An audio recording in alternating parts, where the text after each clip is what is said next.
Hello दोस्तों, good afternoon. कैसे हैं आप लोग? आशा है कि आप लोग बहुत अच्छे होंगे।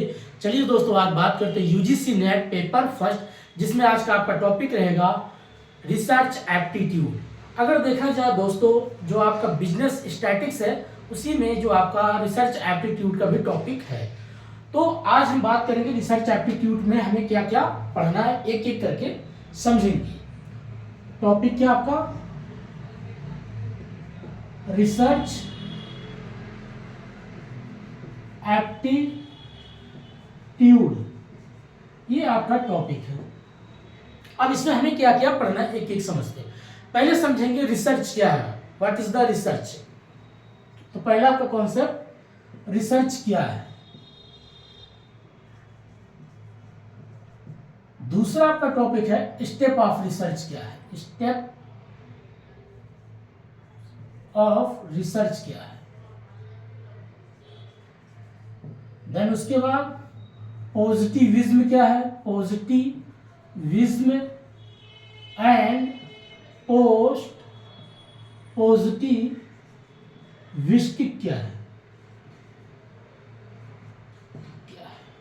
देन उसके बाद methods of research, methods of research.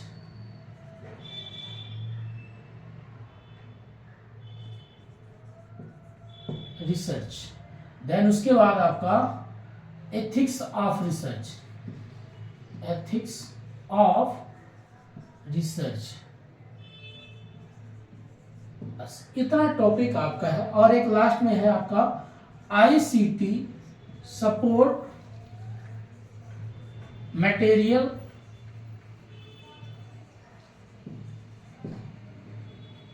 In research aptitude. अब मतलब इसमें क्या इसका योगदान है, क्या सपोर्ट करता है आपका रिसर्च एप्टीट्यूड में। अब चलिए पहले शुरुआत करते हैं, रिसर्च क्या है। रिसर्च मतलब किसी चीज का पुनः खोज करना, नई चीज का आविष्कार करना, नई चीज का इजाद करना, डेवलपमेंट करना, नया इनोवेशन लाना। सपोज आपने कभी सोचा होगा कि आज ऐसे कैमरा मोबाइल में आएगा और सामने बैठ के मतलब जिससे आजकल ऑनलाइन क्या पढ़ाई करेंगे, कभी सोचा था? नहीं सोचा था। लेकिन किसी ने तो सोचा कि एक नया चीज होना चाहिए जिसमें आपका कैमरा भी हो, प्लस उसमें आप बढ़िया से जो है मूवीज देख सकते हो, वेब सीरीज देख सकते हो, जो भी सारी चीजें मल्टीपल चीजें लाके उसमें ऐड किया कि नहीं किया। ये क्या होता है आपका रिसर्च का ही देन है। रिसर्च हमेशा नया चीज का आविष्कार होता है, नई चीज का एक जननी होता है, निर्माण होता है। ये इसकी इसीलिए हमें पढ़ना चाहिए। रिसर्च क्या है तो री मतलब पुनः सर्च मतलब खोज करना, किसी नई चीज का खोज करना। अभी आने वाले समय में कभी कोई सोचता था आज चलो यहाँ वीडियो बनाते हैं डिजिटल, कुछ दिनों बाद पता चलेगा पूरा एआई हो जाएगा। आजकल आ ही चुका है एआई का, किसी भी टीचर की आवश्यकता आपको नहीं पड़ेगा। एआई आपको सब कुछ बताता चले जाएगा, आपको समझाना भी शुरू कर देगा। आने वाले समय में आपको एआई इमोशनल तरीके से बात करना शुरू कर देगा, आपको किसी व्यक्ति की जरूरत ही नहीं पड़ेगा। सब आर्टिफिशियल इंटेलिजेंट का ही कॉन्सेप्ट आ जाएगा और इसी को बोलते हैं रिसर्च। लेकिन रिसर्च अगर जब आप करो तो किस चीज को ध्यान रखना पड़ता है आपको, ये भी चीज है। साइंटिफिक बात करो, साइंटिफिक लॉजिकली अगर ये दोनों चीजें सही हैं तो ठीक है। लेकिन ये भी आजकल है कि भाई इमोशनल भी होना चाहिए। इमोशनल मतलब भाव होना चाहिए, प्रेम होना चाहिए, गुस्सा भी होना चाहिए, नफरत भी होना चाहिए। सब कुछ इमोशनल में होता है। जैसे हिंदी का 10 रस होता है, आपका हर्ष रस, क्रोध रस, व्यंग रस, श्रृंगार रस। इसी प्रकार का आपका इमोशनल में सारी चीजें आपको जुड़ा होता है। आपका मन किया, माइंड कभी कल आपका स्विंग कर जाता, आज नहीं पढ़ने का मन है, मत पढ़ो, बंद करो उसको, शट डाउन करो, खत्म करो। जब मन करे तब पढ़ो। अब बार बार कोई व्यक्ति आपको प्रेशर करे पढ़ाई करो पढ़ाई करो, आपका मन खराब हो जाएगा, मन करेगा 2-4 गाली आप दे दोगे, फ्रस्ट्रेट हो जाओगे। ये ह्यूमन नेचर है। तो आजकल एआई को भी अब इमोशनल से भी जोड़ना शुरू हो जाएगा। अब इमोशनल क्या, जैसे आप कुछ पूछोगे आज मैं बहुत दुखी हूँ, मेरा पढ़ाई में मन नहीं लग रहा, मैं पेपर कैसे दूं, मेरा नंबर अच्छे नहीं, तो आपको एआई में एक ऐसे आर्टिफिशियल इस तरीके की बात आपसे करेगा, आपको लगेगा कि एक अपनापन है। इस तरीके से आपको चीजें आजकल डेवलप होने जा रही हैं और हो भी रही है। तो ये आपको साइंटिफिक लॉजिकली यहाँ तक तो ठीक था। अब आपका इमोशनल आपके जो बात करना शुरू कर दे इमोशनल तरीके से। अब बात करते हैं रिसर्च। तो ये बेसिक चीज हो गया, अच्छी चीज है, नई चीज का आविष्कार होना बहुत अच्छी बात है, बट इसमें कुछ मेरिट और कुछ डिमेरिट दोनों देखने को मिलता है। मेरिट मतलब मान लीजिए चला हर चीज का पॉजिटिव देख रहे हैं, लेकिन डिमेरिट क्या होगा? डिमेरिट ये हो जाएगा अगर मानव इस तरीके से मशीन का आविष्कार करेगा, मशीनरी चीज सब बना देगा, अब बाई चांस वो मशीन इस तरीके से डेवलप हो गया और मानव अगर उसकी सोचने समझने की ताकत खत्म हो गया तो मशीन आप पे हावी हो जाएगा, और मशीन अगर आप पे हावी हो गया तो समझो मानव का विनाश होना सत्य है। आजकल यही हो रहा। मोबाइल है, आप कभी परेशान होते हैं तो आप उस पर सर्च करते हैं, कोई भी टॉपिक आप ढूंढते हैं, अपनी लाइफ से लेकर के रिलेटिव कोई भी प्रॉब्लम हो ढूंढते हो कि नहीं ढूंढते हो। ये सारी चीजें क्या हो रहा? पहले क्या था, मानव के पास बैठता था, बात करता था, अपनी दुख दर्द शेयर कर लेता था तो मन हल्का हो जाता था। लेकिन अब जब ये आ जाएगा तो आपका मन हल्का करेगा, लेकिन अगर जिस दिन इसकी तादाद बढ़ गई और ज़्यादातर इसमें अभी जैसे 4G 5G 10G 8G अगर ऐसे बढ़ते चला गया तो आप पे पूरी बॉडी पे कंट्रोल करना शुरू कर देगा, और जब वो कंट्रोल कर देगा कंट्रोल आपको, तो समझो आप मशीन के गुलाम हो जाओगे। अभी से लोग मोबाइल के गुलाम हो गए, इसलिए हमें मेरिट भी देखना और डीमेरिट देखना है। तो रिसर्च का मतलब ये होना चाहिए। अगला पॉइंट आपका बात क्या करते हैं, रिसर्च किस पे हम करते हैं। रिसर्च का बेसिक 8 स्टेप होता है, जैसे सीढ़ियाँ होती हैं स्टेप बाय स्टेप चलना, वैसे रिसर्च का बेसिक स्टेप है। इसमें क्या क्या स्टेप? फर्स्ट आपका जो होता है, पहले किसी चीज का प्रॉब्लम को आइडेंटिफाई करो, देन उस प्रॉब्लम को लिटरेचर रिव्यू करो, रिव्यू बनाओ। उसके बाद रिव्यू मतलब लिटरेचर आप बनाओ, लिटरेचर रिव्यू करो, अर्थात पहले किसी चीज का प्रॉब्लम को ढूंढो। जैसे प्रॉब्लम क्या है? प्रॉब्लम हर एक व्यक्ति का अपना अपना प्रॉब्लम है। जिसकी शादी हो गई है उसको लगता है घर कैसे चलाना है, जिसकी नहीं हुई है उसको लगता है जीवन ही बेकार है। जैसे आपको बता दें, आप साधु के पास बैठोगे तो आपको लगेगा धन बेकार है, ये दुनिया मोह माया है। वो इस तरीके उनका अपना एक ग्रुप है, अपना वो सेट करके बैठे। कई बिजनेसमैन के पास बैठो तो आपको लगेगा कि मैं कितना गरीब हूँ, पैसा और ज्यादा होना चाहिए। एक गरीब व्यक्ति पास बैठोगे तो ऐसा लगेगा दुनिया में सबसे ज्यादा गरीब मैं ही हूँ। तो आपको जिस तरीके जहां पर आप बैठेंगे वैसी चीजें आप फील करते हैं। तो वैसे लाइफ का हर एक सिचुएशन के हिसाब से प्रॉब्लम है। किसी को अपने करियर को लेकर के प्रॉब्लम, किसी को घर को लेकर के प्रॉब्लम है, और किसी को देश चलाने की प्रॉब्लम, किसी के इलेक्शन में सीटें नहीं आ रही उसकी प्रॉब्लम है। हर एक व्यक्ति ये जो है, ये जिसको बोलते हैं ना कि मटेरियल, जिसको बोलते हैं भौतिकवाद, मानो इसमें इस तरीके से फंसा हुआ है कि ना इससे निकल सकता है ना इसमें ज्यादा रह सकता है। वो बीच में इस प्रकार से उलझा हुआ है, ज्यादा धन हो गया तो चोर लग जाएंगे, और ना धन है तो आपको गरीबी आपको मार डालेगी। एक कहने का मतलब है जो प्रॉब्लम है, प्रॉब्लम हर एक फील्ड में हो सकता है। आपको सोशल हो सकता है, आपको इकोनॉमिकल हो सकता है, आपको पॉलिटिकल हो सकता है, आप किसी भी फील्ड में, आपको एग्रीकल्चर में हो सकता है, किसी भी फील्ड में, आपको इंडस्ट्रियल में हो सकता है, आपको ट्रेड में हो सकता है, व्यापार में हो सकता है। ये सब क्या है? प्रॉब्लम ही तो। अब जो आपको मेन प्रॉब्लम को जब आप आइडेंटिफाई कर लेते हो, समझ लेते हो, तो प्रॉब्लम आपको क्या है। चलिए आज बच्चों की बात करें, जो विद्यार्थी सभी भाइयों पे, अब मान लीजिए सब पढ़ाई करते हो आप लोग, अब प्रॉब्लम क्या है? एग्जाम पास करना है। अब आपको सोचना कि ऐसा कौन सा क्वेश्चन, किस प्रकार का क्वेश्चन पूछता है एनटीए। क्या ट्रेडिशनल पूछेगा, या करंट से जोड़ के पूछेगा, या एडवांस पूछेगा, या ट्रेडिशनल प्लस करंट दोनों जोड़ के पूछेगा, किस लेवल तक पूछेगा। आप पहले प्रॉब्लम को समझो। अगर उस प्रॉब्लम को आप आइडेंटिफाई करते हो, देन उसका आप बनाते हो लिटरेचर, अलग अलग एक लिटरेचर, एक बैकग्राउंड बनाते हो। उस बैकग्राउंड के बाद आप उसी हिसाब से आप प्रॉब्लम के एक डेटा कलेक्शन करोगे, उसको बोलेंगे डेटा कलेक्शन। अब डेटा कलेक्शन जब आप करोगे तो इसमें दो प्रकार के डेटा कलेक्शन होगा, प्राइमरी डेटा और सेकेंडरी डेटा। अब जैसे डेटा मीन्स क्या, कि आप जब पढ़ाई करोगे कि हमें एग्जाम पास करना है, प्रॉब्लम आपका है एग्जाम को पास करना है, आप उसका लिटरेचर रिव्यू बनाया, और डेटा कलेक्शन क्या करोगे, अलग अलग चैनल पे आप जाके वीडियोस देखोगे या अलग अलग बुक ला के आप पढ़ोगे। तो यही आपके पास क्या हो रहा है, एक डेटा आ रहा, कौन सी डेटा हमें जरूरत है, किस प्रकार की डेटा हमें चाहिए, प्राइमरी सोर्स कहाँ से मिलेगा, सेकेंडरी सोर्स कहाँ मिलेगा। प्राइमरी सोर्स क्या है, या तो आपका कोई फ्रेंड है या आपको फेस टू फेस किसी टीचर से पढ़ते हो तो आपका प्राइमरी सोर्स बन जाता है। सेकेंडरी सोर्स कहीं से वीडियो आपने देखा या बुक्स ला करके पढ़ा, ये सेकेंडरी सोर्स होता है। तो दो तरीके से आप प्राइमरी और सेकेंडरी, यहां से इनको क्या करते हो, डेटा को रिसीव करते हो। जब डेटा आपके पास आ जाता है तो उसका आप बनाते हो सैंपलिंग।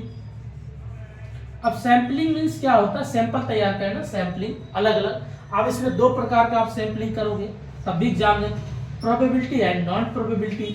प्रोबेबिलिटी मीन्स जिससे संभावना 100% सत्य है, अगर मैं ये बुक को पढ़ा है तो जरूर मेरा एग्जाम, जैसे आजकल लोग बोलते हैं कि गारंटी के साथ अगर आपने ये सॉल्व कर लिया तो आपका एग्जाम हो जाएगा। और दूसरा बोलता है एक्सीडेंटल में हो सकता है, एक्सीडेंटल मतलब आकस्मिक हो सकता है, नहीं भी हो सकता है। तो एक प्रोबेबिलिटी बनेगा, एक नॉन प्रोबेबिलिटी। ये तो 100% या तो होगा, और इसमें क्या है, हो भी सकता है, नहीं भी हो सकता है।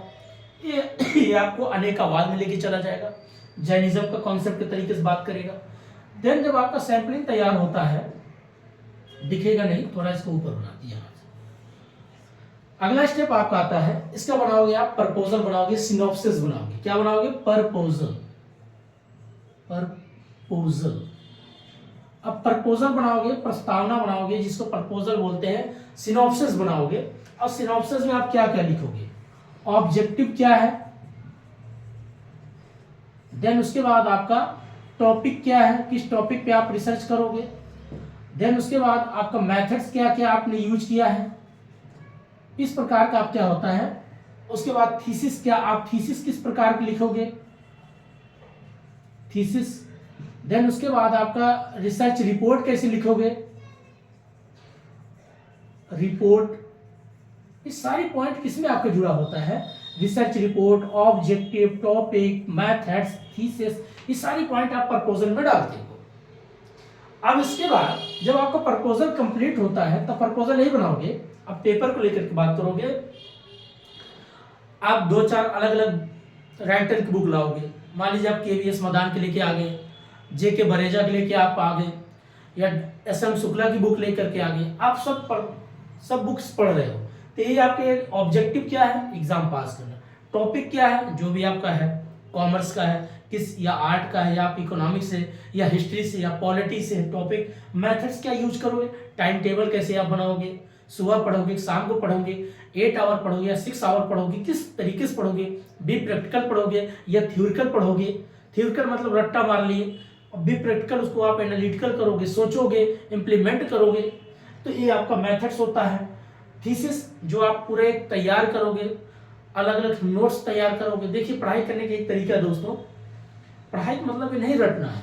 कोई भी टॉपिक आपको अगर कोई बोलता है, रिसर्च जैसे टॉपिक बोल दिया, अगर आप हर एक पॉइंट, जैसे एक एक पॉइंट को, जैसे डॉक्टर होता है ना, पोस्टमार्टम करता है, अलग अलग पार्ट को काट काट अलग कर देता है, तो उसके बाद सबको जोड़ को बनाता है। तो वैसे आपको अगर पढ़ाई करना है तब तो बहुत बढ़िया है। इसी बोलेंगे थीसिस, इतनी मोटी बुक्स लिखेंगे, इसी के आधार पे रिसर्च रिपोर्ट जब आपका तैयार होता है, इसी बोले रिसर्च रिपोर्ट। देन उसके बाद आप क्या करते हो, जब ये प्रपोजल आपका बन जाता है तो एक लाते हो आप डेवलपिंग डेटा, डेवलपिंग डेटा। अब डेवलपिंग डेटा मीन्स क्या होता है, अब इसमें जो मेन पॉइंट है, हेडिंग है, उसको आप आइडेंटिफाई करोगे। उसके बाद इसी को आप करोगे एनालिसिस। एनालिसिस मतलब उसको एक एक प्रकार से इंटरप्रिटेशन करना, निर्वचन करना, एनालिटिकल करना, अलग अलग एक एक पॉइंट को बारीकी से समझेंगे। जब आपका एनालिसिस सब कुछ सही पता चल गया कि मेरा फैक्चुअल क्वेश्चन पूछेगा, एक कंसेप्चुअल पूछेगा, एक करंट से होगा, ये प्लस आपका ट्रेडिशनल होगा, या करंट और एडवांस दोनों जोड़ के पूछेगा, तो आप सबको एनालिसिस करते हो। जब सब हर पॉइंट का A to Z पढ़ लेते हो, पढ़ने के बाद लास्ट में आप क्या करते हो, उसको सबमिट करते हो। सबमिट मतलब जब आपका राइटिंग रिपोर्ट तैयार हो जाता है, सब कुछ हो जाता है, तो आप सबमिट करते हो। यही प्रोसेस हर एक फील्ड में लागू होता है। आज का रिसर्च किस टॉपिक पे ऐसा नहीं हो रहा। आजकल देखिए सबसे ज़्यादा देश की जो आज भारत की कल्चर है, लोग कहेंगे भारत के कल्चर में काफ़ी वेस्टर्न कल्चर आ गया है, लोगों में आजकल ब्रेकअप ज़्यादा होने लग गया, शादियाँ जल्दी होती टूट जाती हैं, और आजकल एक समस्या और आ गई है एंजाइटी, डिप्रेशन, टेंशन, अकेलापन, ऐसे बहुत कुछ चीज़ें आप सुनते होंगे समाज में ऐसी घटनाएं घट रही हैं। अब मान लीजिए चलो रूरल एरिया में नहीं था, वहाँ भी ये चीज़ें प्रवेश करने लग गई हैं, क्योंकि कारण क्या है, हर एक इंसान को ये जो प्रकृति का नियम है, नेचर है, वो चेंज होता रहता है। कभी पुरुष ने महिलाओं पे पूरा अधिकार जताया, आज महिलाओं का भी हक है, पुरुषों पे अपना हक जताती हैं। अब पुरुष उनके खिलाफ हो जाते हैं तो कल्चर खराब, ये खराब, कोई चीज़ खराब नहीं, सबकी अपनी अपनी राइट है, जितना आपको राइट है उतना उनका भी राइट है। अगर आप इक्वालिटी की बात करते हो, समता की बात करते हो, तो उनके लिए भी राइट है। आप सोचते नहीं माहौल खराब, माहौल कोई खराब नहीं होता, उनको भी समाज को देखना, लोगों को देखना, अगर उनके लिए जो बेटर लगे अपने लाइफ को सिलेक्शन करेंगे, आगे बढ़ेंगे। आपको जो बेहतर लगता है आप करते हो, इसमें कभी किसी को लेकर के इतना ज़्यादा सोचना नहीं चाहिए। अब जैसे लोग कहते हैं अकेलापन हो रहा, समाज में घटनाएं हो रही है, प्रॉब्लम क्रिएट हो गया। अकेलापन क्या है? अकेलापन यही है भाई, आप अपना कैरियर बनाते हो, लोग आपसे बात नहीं करते हैं, आपकी बात कोई नहीं सुनता। भाई इतना लोगों के पास प्रेशर है, इतना काम है, नहीं करेगा दो की रोटी कैसे खाएगा? यही जो समस्याएं हैं, समस्या क्या है? तो इसी को आप सोशल में आप रिसर्च करोगे, इकोनॉमिकल रिसर्च करोगे, ट्रेड में रिसर्च करोगे, पॉलिटिकल रिसर्च करोगे, इसी का ऐसे पूरा आइडेंटिफाई करके बनाओगे, इसी बोलते हैं स्टेप ऑफ रिसर्च। अगला पॉजिटिविज्म क्या है एंड पोस्ट पॉजिटिविस्टिक क्या है? Positivism and post positivistic means क्या होता है? एक बोलता साइंटिफिक बात करना, एक करता तार्किक बात करना, बस ये 2 पॉइंट इसमें कहता है। पॉजिटिविज्म हमेशा ये साइंटिफिक बात करता था, लेकिन पोस्ट पॉजिटिविस्टिक ये लॉजिकली बात करता है। ये कहता है कोई भी रिसर्च करो, टॉपिक पे काम करो तो आपका तार्किक होना चाहिए, साइंटिफिक होना चाहिए। अगर ये सब चीजें नहीं दिखती हैं तो ये रिसर्च बेकार है। जैसे मान लीजिए मैं कोई चीज रिसर्च किया कि भारत की जो मिट्टी है, ये भारत की मिट्टी जो है, यहाँ पर फसल होते हैं, मोटे अनाज होते हैं अलग अलग एरिया में, कहीं पर ज्वार है, कहीं बाजरा है, कहीं चावल है, कहीं गेहूं है, कहीं दाल उगाए जाते हैं। तो जो आप भारत के पूरे देखते होंगे तो उसको आप आइडेंटिफाई करते हो। अब लॉजिकली क्या उसमें ढूंढना है? लॉजिकली ये ढूंढते हो भाई, अगर जहाँ ज़्यादा टेम्परेचर होगा, जैसे राजस्थान है, तो राजस्थान में अगर टेम्परेचर ज़्यादा रेगिस्तान एरिया में, तो उस रेगिस्तान में कौन सी फसल हो सकती है? अब पता चला वहाँ आप धान लगाओगे तो होगा नहीं, क्योंकि उसके अनुकूल वातावरण है नहीं। वहाँ बाजरा लगाओगे तो हो जाएगा, क्योंकि उसके अनुकूल वातावरण। जब आप लॉजिक के साथ प्लस आप भौतिक विज्ञान अर्थात फिजिकल जो आपका साइंटिफिक तरीके से, लॉजिकली तरीके से चीजें सोच करके सेट करते हो, तब कहेंगे भाई ठीक है, ये पॉजिटिविज्म है। और पोस्ट पॉजिटिविस्टिक मतलब जिसमें तार्किक होना बहुत जरूरी है। तार्किक मतलब, अब जैसे कोई यूपीएससी का एक मेन क्वेश्चन था, कई बार पूछा गया है, बार बार रिपीट होते रहते हैं कि क्या कारण है समुद्र के किनारे जितने जो लूम होते हैं, जो धागे के बनाए जाते हैं, काटन होती क्रियाएं होती हैं कॉटन की, तो वहां के वो धागे टूटते नहीं है, और पता चला मैदानी भागों में धागे टूट जाते हैं, ऐसा क्या कारण है? तो सबसे बड़ी बात होती है लॉजिक और फिजिक्स दोनों आ जाता है, क्योंकि समुद्र किनारे होती है नमी, लो प्रेशर हाई प्रेशर था, तो वहाँ नमी मेंटेन होता है टेम्परेचर, और उस हवा में होता है नमी, तो नमी से क्या होता है, धागे नहीं टूटते, कपड़े नहीं फटते। इसलिए सबसे ज्यादा आप देखते होंगे मुंबई हो गया, सूरत हो गया, या आपका गुजरात साइड हो गया, तो सबसे ज्यादा कपड़े का उद्योग धंधा सबसे ज्यादा वहां चलता है, और कॉटन भी सबसे ज्यादा नियर बाई मिल जाता है। आपने एक तरफ साइंटिफिक बात किया और लॉजिकली बात कर दिया। दूसरी चीज बात करो तो व्यापार को लेकर के, व्यापार में क्या बात करोगे भाई? एक प्रकार से समुद्र का एरिया, और जो वेस्टर्न घाट है वो एक प्रकार से सबसे ज्यादा ऐसी ऊंची है, और वहां पर अवसाद नहीं होती है, डेल्टा का निर्माण नहीं करती। इससे क्या होता है कि जो नदियां हैं वो डेल्टा का निर्माण नहीं करती, और एक दो जो नदियां बहती हैं, जिससे माही नदी है, अगर वो गिरती भी अरेबियन सी में, तो अपने साथ अवसाद नहीं लाती, गाद नहीं लाती, डेल्टा नहीं बनाती, इसलिए वहां पर पोर्ट का ज्यादातर निर्माण अच्छे से होता है। तो आप जब एक लॉजिकली बात करते हैं, साइंटिफिक बात करते हैं, यही आपका होता है पॉजिटिविज्म और पॉजिटिविस्टिक। जरूरी नहीं कि इसका ये पढ़ने का मतलब सिर्फ रट्टामार हो, आप इसको अपने जीवन में हर फील्ड में लागू करके देखना पड़ता है। देन उसके बाद हम अगला टॉपिक पढ़ते हैं methods of research. Methods of research means होता है इसकी अलग अलग विधि, जैसे क्वांटिटेटिव मेथड्स क्या है, क्वालिटेटिव मेथड्स क्या है। एक्सपेरिमेंटल मेथड्स क्या है, हिस्टोरिकल मेथड्स क्या है, डिस्क्रिप्टिव मेथड्स क्या है, ये सारी चीजें आपके क्या कहलाती हैं, मेथड्स ऑफ रिसर्च। अब मान लीजिए क्वांटिटेटिव, क्वांटिटेटिव मतलब बहुत सी, जैसे भारत में अगर बोलते हैं बहुत जनसंख्या है, अब जनसंख्या तो है आपको एक मात्रा के रूप में दिखती है, लेकिन पर्टिकुलर कौन, कुछ विशेष लोग हैं कि नहीं है। जैसे आप कुछ लोग को देखते होंगे, कुछ विशेष होते हैं, करोड़ों में कोई व्यक्ति एक अच्छा दिखता है, कोई अच्छा व्यापार करता है, कोई अच्छा टीचर होता है, कोई अच्छा वक्ता होता है, तो उनको बोलते हैं विशेष, पर्टिकुलर। तो सामान्य लोगों में से कोई जब विशेष की बात होती है तो इसको बोलते हैं क्वालिटेटिव, अर्थात जनरल टू पर्टिकुलर, सभी लोगों में से किसी विशेष की बात करना। अभी क्या है विशेष की बात, बहुत चीजें आप उठा सकते हो, समाज पे बात कर सकते हो, इकोनॉमिक्स बात कर सकते हो, ट्रेड पे बात कर सकते हो, साइंटिफिक बात कर सकते हो। तो ये सारी जब जनरल टू पर्टिकुलर की बात होगा तो ये आपका कहलाता है क्वांटिटेटिव रिसर्च, अर्थात बहुत से लोग हैं उनमें से किसी विशेष का बात करना। अभी विशेष क्या बात करना इसको बताते हैं। सपोज करिए देश की आबादी बहुत ज्यादा है, अब आपको सर्च ये करना है भारत में कितने लोग पढ़े लिखे हैं, भारत में कितने लोग डॉक्टर हैं, कितने आईएएस हैं, कितने आईपीएस हैं, कितने ट्रेड मतलब बिजनेसमैन हैं, कितने पॉलिटिशियन अच्छे हैं। तो जब आप सभी लोगों में से किसी विशेष की बात निकालते हो, एक प्रकार ये भी होता है आपका क्वांटिटेटिव रिसर्च।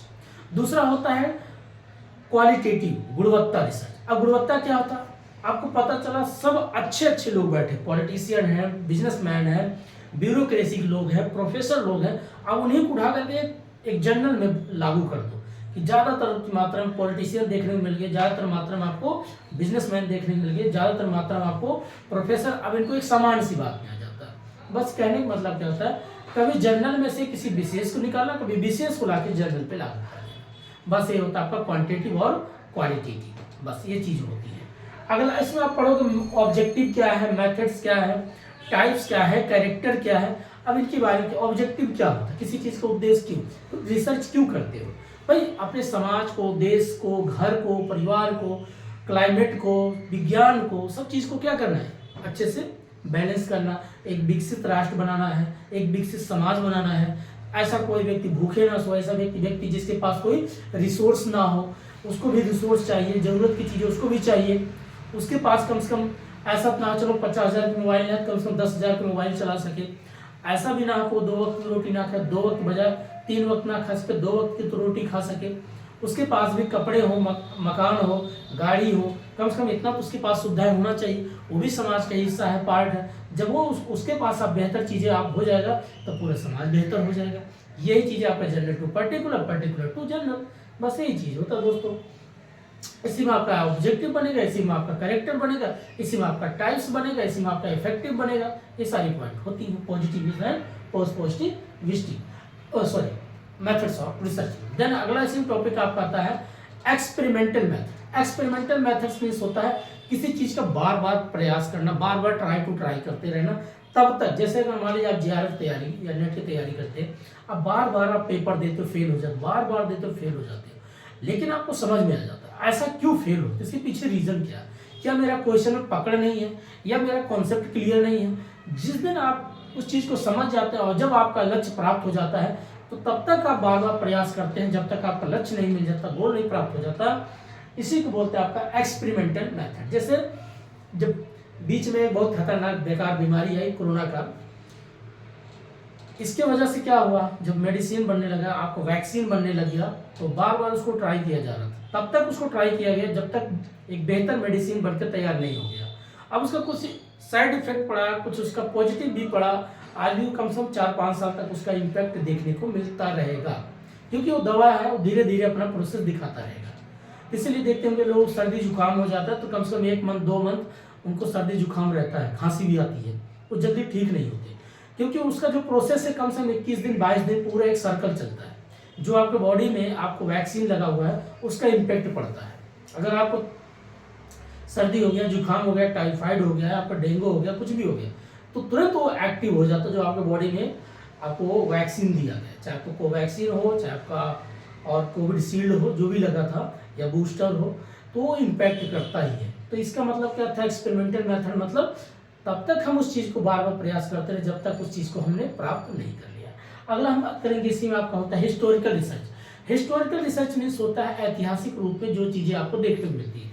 जैसे भारत में अगर ऐतिहासिक रूप में आप बहुत कुछ चीज़ें देखने को मिलता है, कहीं मंदिर है, कहीं मस्जिद है, कहीं किला है, कहीं लाल किला है, कहीं कुतुब मीनार है, कहीं लोटस टेम्पल है, कहीं ताजमहल है, कहीं आप चले जाओ साउथ में, वहाँ पर आप बड़े बड़े आपको कल्चर बहुत से बड़े देखने को मिलेगा, कुचिपुड़ी है, भरतनाट्यम, उड़िया है, ये सब क्या भारत की पूरे हेरिटेज के रूप में हिस्टोरिकल की पार्ट है। इस पे भी लोग आजकल रिसर्च करते हैं, कोई लिटरेचर पे रिसर्च करता है, कोई पोट्री पे रिसर्च करता है, कोई छायावादी कवियों पे रिसर्च करता है, कोई प्राकृतिकवादी कवियों पे रिसर्च करता है, ये लिटरेचर का पार्ट हो गया।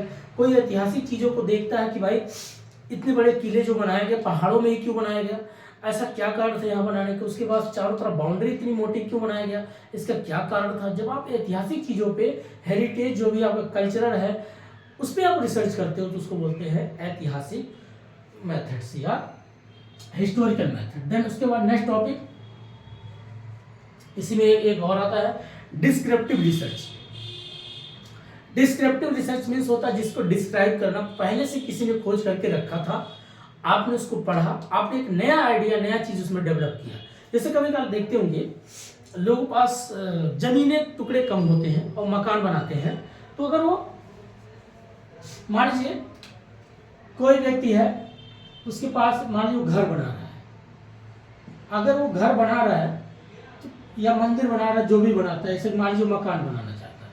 अब कोई बोलेगा भाई साहब एक पुराना, एक ट्रेडिशनल हो गया, एक डिस्क्रिप्टिव हो गया, इसमें कुछ नया चीज करो। बोले नया चीज, नया करो, एक ऐसा बनाओ कि जिसमें आपका एक साइड किचन बन जाए, आपको वॉशरूम बन जाए, जो भी है, प्लस उसके साइड में आपको एक पार्किंग बनाओ, एक बैठकी बनाओ, फिर उसके बाद एक हॉल बनाओ, एक गाड़ी रखने का अलग बनाओ, जानवर को रखने का अलग बनाओ। कहने का मतलब ये क्या कहना चाहता है, एक नई चीज का आविष्कार करना, नई चीज का खोज करना, जो डिस्क्रिप्टिव है उसमें से और बेहतर चीजें प्राप्त करना, खोज करना, ये होता है आपका मेथड्स ऑफ रिसर्च। तो मेथड्स ऑफ रिसर्च में क्वांटिटेटिव, क्वालिटेटिव, डिस्क्रिप्टिव, एक्सपेरिमेंटल और हिस्टोरिकल, ये सारी चीजें। अगला हम बात करते हैं ethics of research. Ethics of research क्या होता है, नैतिकता के रूप में होना, किसी भी का रिसर्च कॉपी नहीं होना चाहिए, आपका खुद का होना चाहिए। अगर आपकी जो वॉइस है, जो आपकी टैलेंट है, वो आपकी ही होनी चाहिए, किसी का कॉपी नहीं होना। देखिए नकल कितने दिन करोगे, किसी ने कहा अगर आपने किसी का कॉपी कर लिया तो आपकी अपनी ओरिजिनल चीज कहाँ रह गई। इसलिए आपकी चीजें अपनी होनी चाहिए, आपकी वॉइस होनी चाहिए, आपका अपना मेथड्स होना चाहिए। भले वो आपका गलत कोई डिसीजन, जैसे कभी का लोग कहते हैं कि कैसे पढ़ाएंगे, मैं तो बॉडी लैंग्वेज ठीक नहीं, मेरी वॉइस ठीक नहीं है, ऐसी कोई बात नहीं। सबकी कोई कोई अपनी एक आइडेंटिफाई होती है और इस चीज को लेकर के ज्यादा परेशान नहीं होना चाहिए। तो ये आपका एथिक्स ऑफ रिसर्च ये कहता है जब आप रिसर्च करो तो आपका अपना मेथड्स होना चाहिए, आपका अपना तरीका होना चाहिए, किसी का कॉपी करके नहीं होना चाहिए। ये बात आपको बताना चाहता है। और लास्ट में बात करते हैं आईसीटी सपोर्ट मटेरियल रिसर्च में क्या इसका योगदान है। तो आज के प्रेजेंट टाइम आईसीटी को बहुत ज़्यादा आपका सपोर्ट करता है रिसर्च में, क्योंकि पहले क्या था भाई, अगर आप एक बुक्स खरीद के लाते पढ़ते 800-1200 रुपया खर्च करना पड़ता है। आज आप मोबाइल रिचार्ज कर लीजिए, चलो 250-300 रुपये का, आप कम से कम एक मंथ के अंदर जितना कंटेंट चाहिए सब पढ़ो, सब डाउनलोड करके रख लो, और उसके बाद प्रिंट निकालो, बढ़िया अपना तैयारी करो। तो आज आपका आईसीटी सपोर्ट मटेरियल काफ़ी चीज़ें आपको फायदेमंद किया। अब आपको कोई गाइडेंस लिखना है या किसी से लेना है तो बहुत से वीडियो पड़े होते हैं इंटरनेट पे या गूगल पे, आपका शोध गंगा पे, तो वहाँ से आप सारी चीज़ें क्या करते हैं, इन्फॉर्मेशन कलेक्ट कर सकते हो कि कैसे आपको सिनॉप्सिस बनाना, कैसे रिसर्च पेपर लिखना है, कैसे थीसिस लिखना है। ये सारी चीज़ें आपको एक प्रकार से आइडिया लग जाती है कहाँ से क्या चीज़ें हमें तैयार कैसे करना है, तो क्या मेथड होना चाहिए, क्या ऑब्जेक्टिव होना, क्या टॉपिक होना चाहिए। आजकल लोगों के लिए प्रपोजल कैसे बनाए, तो प्रपोजल के लिए पहले आप कहीं ढूंढो, बहुत से वीडियो पढ़े नेट पे, बहुत से लोग अपलोड करते हैं, तो वहाँ से आप सीख सकते हो। पहले ये भी तो लोगों को नहीं पता होता टॉपिक क्या रखें। अभी भी किसी से पूछो आप रिसर्च करना चाहते हो तो आपका टॉपिक क्या होगा, तो उनको लगे टॉपिक कैसे ढूंढा जाता है, उनको यही नहीं पता टॉपिक कैसे ढूंढ, बताइए। अरे पहली चीज आप प्रॉब्लम को ढूंढो, आपके लाइफ में प्रॉब्लम क्या दिखता है। पढ़ाई को लेकर के आजकल लोग परेशान हैं, या आप इकोनॉमिक्स के विद्यार्थी हो, या कॉमर्स के हो, या हिस्ट्री के हो, या जियोग्राफी, किसी फील्ड का हो। जैसे मैं बात करता हूँ इकोनॉमिक्स का, अब वो रिसर्च करना चाहता है इन्फ्लेशन पे, महंगाई को कैसे कंट्रोल किया जाए, महंगाई को कौन सा ऐसा नया फीचर क्रिएट किया जाए कि और इसको कंट्रोल किया जाए। या जीएसटी पर रिसर्च करना चाहता है, जीएसटी क्या नेगेटिव इंपैक्ट पड़ता है, क्या पॉजिटिव पड़ता है, जीएसटी में क्या मॉडिफाई किया जाए और समाज को बेहतर किया जा सकता है। बस यही चीज़ तो है। पहले प्रॉब्लम को आइडेंटिफाई करो, फिर जैसे प्रॉब्लम आइडेंटिफाई करोगे तो आप लिटरेचर रिव्यू करोगे, फिर डेटा कलेक्शन करोगे, डेटा कलेक्शन करने के बाद आप सैम्पलिंग बनाओगे, सैम्पलिंग में आप प्रपोजल तैयार करोगे, कौन सा टॉपिक, कौन सा मेथड्स, कौन सा किस प्रकार से लिखना होगा, देन उसके बाद डेवलपिंग डाटा, उसके बाद आपका analysis, then after time you have to submit it, then you complete your research paper. ये सारी चीज़ें आपको करना पड़ेगा, सोचना पड़ेगा कैसे किया जाता है। शुरुआत में आप जब साइकिल सीखते होंगे, जब पहले दिन आप साइकिल बैठे होंगे, जो साइकिल से आप तो आजकल साइकिल जमाना खत्म, अब तो मोटरसाइकिल आ गई, तो वो भी आपको सीखने में समय लगता है, ऐसी बात है नहीं। क्लच कब पकड़ेंगे, क्लच कैसे पकड़ेंगे, स्टीयरिंग कैसे संभालेंगे, या गियर कैसे लगाएंगे, किस पर स्पीड कैसे देंगे, तो सब कुछ सीखना पड़ता है, एक दिन में तो आता नहीं, एक हफ्ता, 10 दिन, 20 दिन लगता है। वैसे ही रिसर्च पेपर जब आप तैयारी करोगे तो पहले एक एक पॉइंट को आप आइडेंटिफाई करो, तो ये आपका ICT सपोर्ट इसी में पूरा मदद करता है। तो दोस्तों आज इतना ही है, ज़्यादा बड़ा वीडियो नहीं, बस ये रिसर्च का बेसिक जो टॉपिक था मैंने बताया, और बेसिक अगर और पढ़ोगे तो बहुत डीपली चीज़ है। आगे इसमें आप पढ़ोगे मैथड्स क्या है इसके, सॉरी इनोवा टेस्ट क्या है, टी टेस्ट क्या है, जेट टेस्ट क्या है, काई टेस्ट क्या है, ये भी चीज़ें पूछता है। और देन उसके बाद हाइपोथेसिस क्या है, ये भी टॉपिक इसी में है। एस्क्यूनेस क्या है, कुर्तिस क्या है, ये भी टॉपिक आपको पूछ लेता है। तो बाकी जब कभी और बताऊंगा तो 2-4 टॉपिक और एडवांस आपको बताएंगे। तो आज इतना ही दोस्तों, तब तक के लिए नमस्कार, जय हिंद, मस्त रहिए, पढ़ाई करते, धन्यवाद।